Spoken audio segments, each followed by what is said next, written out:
Dans les dynamiques d'équipe, il arrive effectivement que des personnes soient en retrait. Alors, le jeu 5 ne fait pas exception à ce qui est aussi vrai dans la vraie vie. Il y a des gens dans des réunions qui sont plus en retrait ou dans les repas du samedi soir qui parlent moins, peut-être par nature. Il faut respecter ça.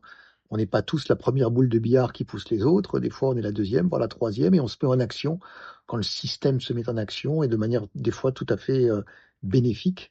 À ce titre, qu'est-ce qui se passerait dans une équipe si tout le monde et en permanence était totalement proactif?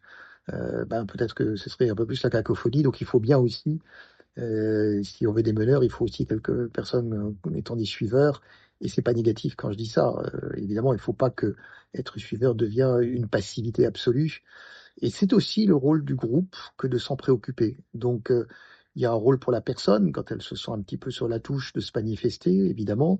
Il y a le rôle des autres dans l'équipe, d'arriver à solliciter, donner la parole, remarquer tout simplement déjà quand quelqu'un est un peu en retrait.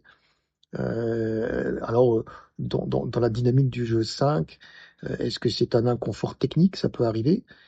Auquel cas, on voit des fois des cadres qui craignent un peu pour leur image de devoir lever la main. Quel dommage. Alors que tout simplement lever la main, ce serait l'occasion de peut-être débloquer des situations et de rentrer de nouveau beaucoup plus en activité dans le groupe. Donc voilà, il y a des variétés de profils dans les équipes, il faut respecter ça. Certains sont plutôt engagés, d'autres plutôt en retrait, certains tournés vers le groupe, d'autres des fois un peu plus solitaires. Donc il faut composer avec l'ensemble des dynamiques présentes et c'est pas forcément un mal.